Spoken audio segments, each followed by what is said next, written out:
السلام علیکم ورحمۃ اللہ وبرکاتہ۔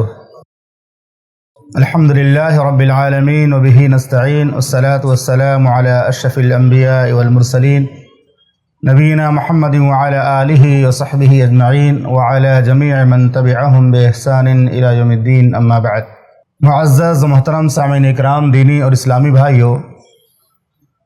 صبر سے متعلق سلسلے وار احادیث بیان ہو رہی ہیں۔ آج کے درس میں جو حدیث ہم پیش کریں گے انشاءاللہ اس کا تعلق کسی محبوب رشتہ دار کی وفات پر صبر سے متعلق ہے۔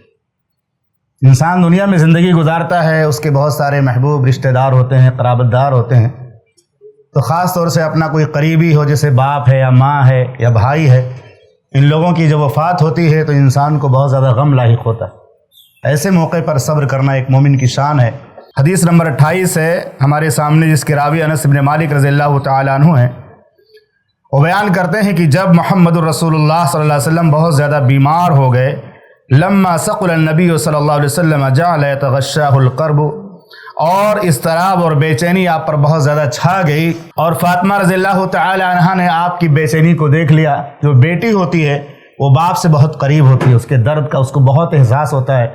فاطمہ رضی اللہ تعالی عنہا نے جب محمد رسول اللہ صلی اللہ علیہ وسلم جو ان کے ابو جان تھے اس پریشانی کے عالم میں دیکھا تو فاطمہ رضی اللہ تعالی عنہا کہنے لگی وَأَقْرَبَ أَبَتَاهُ فَقَالَ لَيْسَ عَلَىٰ أَبِيكَ كَرٌ بَعْدَ الْيَوْمِ، کہنے لگی ہائے ابا جان کی تکلیف، ابا جان کو کتنی تکلیف ہو رہی ہے، ابا جان کو کتنی تکلیف اور کتنے دکھ کا سامنا کرنا پڑ رہا ہے، کتنی پریشانی کے عالم میں۔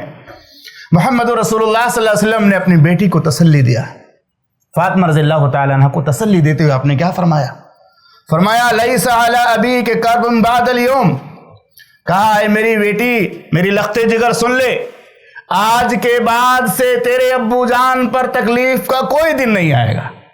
یہ تکلیف کا آخری مرحلہ ہے، اور ہر مومن کو ایسی زندگی گزارنی چاہیے، اللہ سے مدد مانگنی چاہیے، توفیق مانگنی چاہیے کہ ہماری جو زندگی گزرے، موت کے بعد کے مرحلے آگے جتنے بھی آئیں آسان سے آسان تر ہوتے چلے جائیں۔ اور اللہ نے یہی نیم بنایا مومنوں کے لیے۔ دنیا مومن کے لیے قید خانہ ہے، اور آخرت یہ جنت، آخرت میں جنت اللہ رب العالمین نے رکھی ہے۔ یہ مومن قید خانے کے اعتبار سے ہمیں زندگی گزارنی چاہیے، اور ہمیں اللہ سے دعا مانگنی چاہیے کہ اللہ ہم جو زندگی گزار رہے ہیں، جو بھی پریشانی ہو، موت سے پہلے ہو، موت کے بعد کوئی پریشانی ہماری زندگیوں میں نہ آئے، کیونکہ دنیا کی پریشانی ہلکی ہوتی ہے، آخرت کی پریشانیاں بہت زیادہ ہوتی ہیں۔ اللہ کے نبی صلی اللہ علیہ وسلم نے تسلی دیا، اور جب آپ صلی اللہ علیہ وسلم کی وفات ہو گئی تو پھر فاطمہ غمزدہ ہو گئی۔ فاطمہ رضی اللہ عنہ غم کے عالم میں کہنے لگی یا ابتاہ اجاب ربا دعا، ہائے ابو جان، اللہ نے آپ کو بلایا، آپ نے قبول کر لیا، اللہ کی دعوت آپ نے قبول کر لی، اللہ نے فرشتوں کو بھیجا اور آپ نے اللہ کی دعوت قبول کی، اللہ کے پاس چلے گئے۔ اجاب ربا یا ابتاہ اجاب ربا دعا یا ابتاہ جنت الفردوس ماواہ، اے ابو جان ہمیں یقین ہے کہ آپ کا ٹھکانہ جنت الفردوس ہے۔ ہمارے ابو کا ٹھکانہ کیا ہے؟ جنت الفردوس ہے۔ اور اس کے بعد کہا یا ابتاہ الی جبریل ننعاہ، اے ابو جان میں آپ کی وفات کی خبر جبریل کو دیتی ہوں کہ اب تمہیں آنے کی ضرورت نہیں ہے۔ بار بار صبح و شام جو وحی لے کر آیا کرتے تھے ہمارے ابو کے پاس، اب یہ سلسلہ بند ہو جائے گا، کیونکہ محمد رسول اللہ صلی اللہ علیہ وسلم، ہمارے ابو جان محمد رسول اللہ صلی اللہ علیہ وسلم کی وفات ہو گئی۔ اس کے بعد کہتی ہیں فلما دفنا، جب لوگوں نے دفن کر دیا، کیونکہ موت برحق ہے،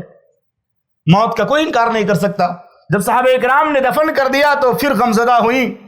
کہنے لگی اطابت نفسکم ان تحسوا علی رسول اللہ صلی اللہ علیہ وسلم التراب، کہنے لگی کہ اے صحابہ اکرام، تمہارے نفسوں نے کیا یہ گوارا کر لیا، تمہارے نفسوں نے یہ کیسے گوارا کر لیا کہ تم ہمارے ابو پر مٹی ڈالتے، تم نے کیسے مٹی ڈالی؟ درد کا اظہار کر رہی تھی، ہمیں بہت تکلیف ہے کہ اللہ کے نبی صلی اللہ علیہ وسلم جو ہمارے ابو جان تھے، دنیا میں تھے لیکن اب دنیا میں نہیں ہیں، وہ قبر کے حوالے ہو چکے ہیں، تو انہوں نے اپنے غم کا اظہار کیا۔ اور یہ موت اور وفات پر اس طرح اظہار کرنے میں حرج نہیں ہے،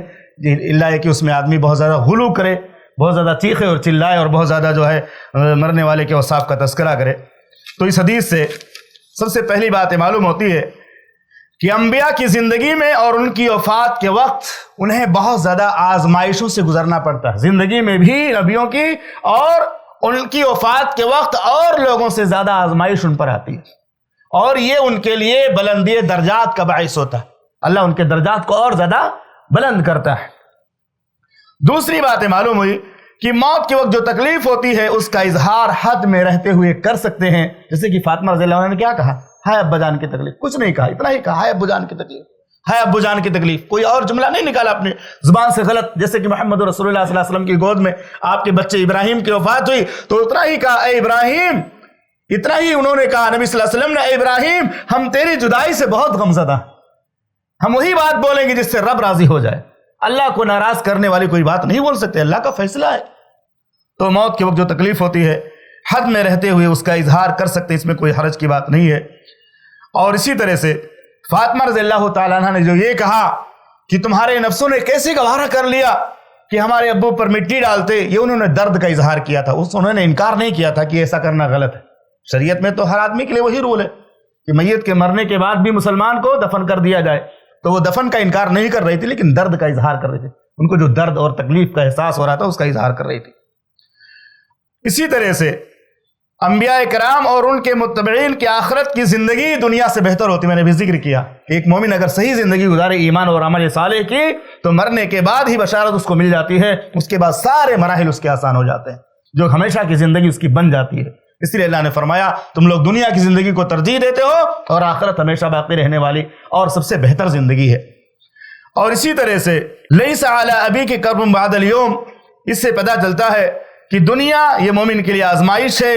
اور مرنے کے بعد مومن کے لیے جنت ہے۔ اسی لیے محمد رسول اللہ صلی اللہ علیہ وسلم نے فرمایا اپنی بیٹی کو تسلی دیتے ہوئے کہ اب غم نہ کرو، اب آپ کے ابو پر تکلیف نہیں آئے گی، یہ آخری تکلیف ہے، اس کے بعد کوئی تکلیف کا دن آپ کے ابو پر نہیں آئے گا۔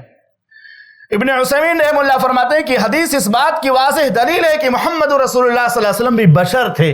آپ بھی کھاتے تھے پیتے تھے، آپ کو بھی بھوک پیاس کا احساس ہوتا تھا، بیماری کا اور مرض کے درد کا آپ کو احساس ہوتا تھا۔ اسی طرح محمد رسول اللہ صلی اللہ علیہ وسلم پر وفات بھی، آپ پہ موت بھی طاری ہوئی، اور آپ نے ایک حدیث میں فرمایا بھی انما انا بشر، میں بشر ہوں، جیسے تم انسان ہو میں بھی ایک انسان ہوں، تم سے جیسے بھول ہوتی ہے مجھ سے بھی بھول ہو جاتی ہے۔ اور اسی طرح سے ابن عثیمین رحمہ اللہ نے ایک اہم بات یہ پیش کی ہے کہ یہ حدیث ان لوگوں کے خلاف حجت ہے جو اللہ کو چھوڑ کر محمد رسول اللہ صلی اللہ علیہ وسلم سے مشکل کشائی کرتے ہیں، اللہ کے نبی صلی اللہ علیہ وسلم سے مدد مانگتے ہیں اور اللہ کے رسول صلی اللہ علیہ وسلم کو پریشانیوں میں پکارتے ہیں آپ کی جو ہے وفات کے بعد، جبکہ آپ برزخی زندگی میں ہیں۔ کہتے ہیں کہ ان لوگوں کے خلاف حجت ہے جو اللہ کو چھوڑ کر مصیبتوں میں یا رسول اللہ کے نعرے لگاتے ہیں، ان سے مدد طلب کرتے ہیں، جبکہ آپ صلی اللہ علیہ وسلم اپنی برزخی زندگی میں ہیں اور اپنے نفع نقصان کے آپ مالک نہیں تھے، پھر دوسروں کے نفع نقصان کے مالک کیسے ہو سکتے ہیں؟ اللہ رب العالمین نے ارشاد فرمایا قل لا اقول لکم عندی خزائن اللہ، اے ہمارے پیغمبر آپ اعلان کر دیجئے، آپ اعلان کر دیجئے، کہہ دیجئے کہ میرے پاس خزانے نہیں ہے، اقول لکم عندی خزائن اللہ، میں یہ نہیں کہتا ہوں کہ اللہ نے مجھے خزانے دیے ہیں تو میں سب میں بانٹتا پھروں، سب کو دیتا پھروں، اللہ کے خزانے میرے پاس نہیں ہے، اور نہ میں یہ کہتا ہوں کہ میں غیب جانتا ہوں، ولا اقول لکم، اور نہ یہ میں تم سے کہتا ہوں کہ میں جو ہے کوئی فرشتہ ہوں۔ یہ ساری باتیں اللہ رب العالمین نے محمد رسول اللہ صلی اللہ علیہ وسلم سے کہا اعلان کر دیجئے کہ میرے پاس اللہ کے خزانے نہیں ہیں اور میں غیب نہیں جانتا اور نہ میں کوئی فرشتہ ہوں، میں بھی انسان ہوں اور اللہ نے مجھے پیغمبر بنایا ہے۔ اسی طرح ایک دوسرے مقام پر اللہ نے فرمایا اپنے نبی سے کہ آپ کہہ دیجئے انی لا املک لکم ضرا ولا رشدا، اے ہمارے پیغمبر آپ اعلان کر دیجئے کہ میں تمہارے نفع نقصان کا کچھ بھی مالک نہیں ہوں۔ اسی طرح آپ نے اپنے خاندان کے لوگوں کو خطاب کر کے ایک مرتبہ فرمایا تھا کہ اے فاطمہ بنت محمد، جو کچھ مانگنا ہے دنیا میں مانگ لے، دنیا میں مانگ لے، قیامت کے دن میں تیرے کچھ کام نہیں آ سکوں گا، تیرا عمل اور ایمان اگر رہے گا تو شفاعت ملے گی تجھے، لیکن اگر تو یہ چاہتی ہے کہ میں اپنے طاقت کے بلبوتے پر، یعنی اپنے خاندان اور اپنے حسب و نسب کے بلبوتے پر تمہارے کام آؤ، ایسا نہیں ہوگا۔ جو کچھ مانگنا ہے مجھ سے مانگ لے، میرے مال میں سے، میں اللہ کے ہاں تیرے لیے کچھ کام نہیں آؤں گا۔ اور یہ اللہ کے نبی صلی اللہ علیہ وسلم کی بیٹی تھی، آپ اندازہ لگائیے جو لوگ گمراہی کا عقیدہ رکھتے ہیں اور خود ساختہ لوگوں کو اپنا پیر بنایا ہوا ہے، اپنا مشکل کشا بنایا ہوا ہے اور کہتے ہیں یہ ہمارا سب بیڑا پار کرا دیں گے مرنے کے بعد، یہ کتنی گمراہی کی باتیں ہیں۔ اللہ سے دعا ہے کہ رب العالمین ہمیں اپنی موت کو یاد کرنے کی توفیق عطا فرمائے۔ جب ہمارے پیغمبر محمد رسول اللہ صلی اللہ علیہ وسلم پر یہ دن گزرا وفات کا، ہم کیسے بچ سکتے ہیں؟ ہم تو اپنی آنکھوں سے روزانہ دیکھتے ہیں، آج یہ کل وہ پرسوں وہ، کسی نہ کسی کی باری آتی رہتی ہے، قبرستان ہم جاتے ہیں دیکھتے ہیں، یقیناً ہم آج ہیں کل نہیں رہیں گے، 2-4 سال 10 سال 15 سال 20 سال، اس سے زیادہ تو کوئی نہیں رہتا۔ آپ اپنے آباد ذات کو یاد کیجئے، اپنے اساتذہ کو یاد کیجئے، اپنے بڑے لوگوں کو یاد کیجئے، ہمیشہ کوئی رہنے کے لیے یہاں پہ نہیں آیا۔ اللہ سے دعا ہے اللہ تعالی ہمیں اپنی آخرت کو یاد کرنے اور دنیا میں جو بھی پریشانیاں آتی ہیں اس پر صبر کی توفیق عطا فرما۔ السلام علیکم ورحمۃ اللہ۔ ایسے ہی فائدہ مند اسلامک ویڈیوز دیکھنے اور منہج سلف پر کتاب و سنت کی تعلیمات کو عام کرنے میں ہمارا تعاون کرے، تاکہ آپ کے لیے ذریعہ نجات، جنت کے حصول کا سبب، ساتھ ہی مال میں برکت و اضافے کا ذریعہ بھی بنے۔ آمین۔ جزاک اللہ خیرن۔